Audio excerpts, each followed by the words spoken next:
Hello everyone, आज हम करेंगे रहीम के दोहे के प्रश्न अभ्यास। तो पहला प्रश्न है इसमें, पाठ में दिए गए दोहों की कोई पंक्ति कथन है और कोई कथन को प्रमाणित करने वाला उदाहरण।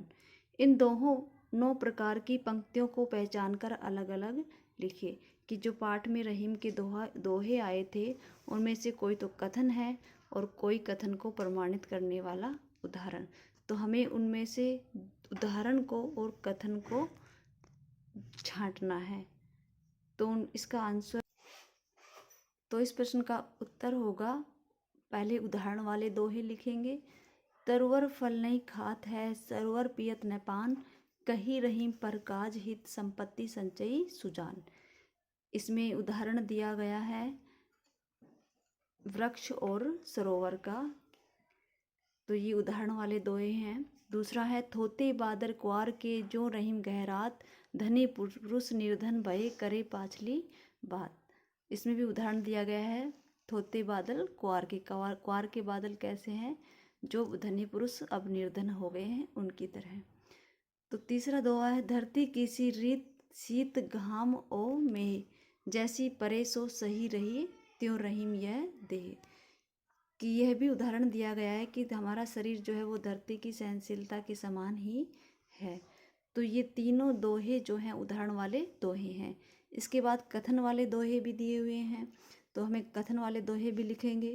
पहला दोहा है, कही रहीम संपत्ति सगे, बनत बहुत बहुरीत, विपत्ति कसोटी जे कसे, तेई सांचे मेत। और दूसरा दोहा है, जाल परे जल जात बही, तजी मीनन को मोह, रहीमन मछली नीर को तऊ न छाड़ती छो। कि ये दोहा जो है सिर्फ कथन है, इसमें उदाहरण नहीं है। कि इसमें जल के साथ मछली के प्रेम को दर्शाया गया है और इसमें विपत्ति के समय हमारे कौन मित्र होता है, सच्चे मित्र की पहचान बताई गई है। तो ये पहले प्रश्न का आंसर है। सेकंड क्वेश्चन है, रहीम ने क्वार के मास में गरजने वाले बादलों की तुलना ऐसे निर्धन व्यक्तियों से क्यों की है जो पहले कभी धनी थे और बीती बातों को बताकर दूसरों को प्रभावित करना चाहते हैं। एक तो प्रश्न यहाँ पे हो गया और इसी दूसरे प्रश्न में ही 2 प्रश्न दिए हुए हैं। दूसरा प्रश्न है, दोहे के आधार पर आप सावन के बरसने और गरजने वाले बादलों के विषय में क्या कहना चाहेंगे। तो इसका आंसर होगा, तो सेकंड क्वेश्चन का आंसर होगा, कवि रहीम ने क्वार के मास के बादलों की तुलना ऐसे निर्धन व्यक्ति से की है जो पहले धनी थे और वे बीती बातों को बताकर लोगों को प्रभावित करना चाहते हैं।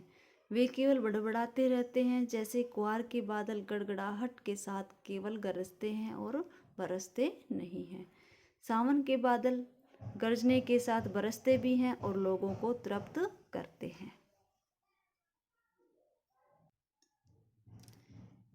इसी में तीसरा है, ये दोहों से आगे। कि नीचे दिए गए दोहों में बताई गई सच्चाइयों को यदि हम अपने जीवन में उतार लें तो उनके क्या लाभ होंगे, सोचिए और लिखिए। कि जो ये दोहे दिए हुए हैं इनको अगर हम अपने जीवन में उतारें तो इनमें हमें क्या लाभ होगा। तो तरवर फल नहीं खाता है, सरवर पानी नहीं पीता है, एक तो ये है। दूसरा है, धरती की सी रीत। तो इसका आंसर होगा, दोहे में बताई गई सच्चाई को यदि हम अपने जीवन में उतार लें तो हमारे मन से लोभ की भावना नष्ट हो जाएगी, हम परोपकार की ओर अग्रसर होंगे और हमारा मनुष्य जीवन सार्थक होगा। ये हमारे रहीम के दोहे का जो पाठ था 8वां, उसी के प्रश्न अभ्यास थे जो कंप्लीट हुए। धन्यवाद।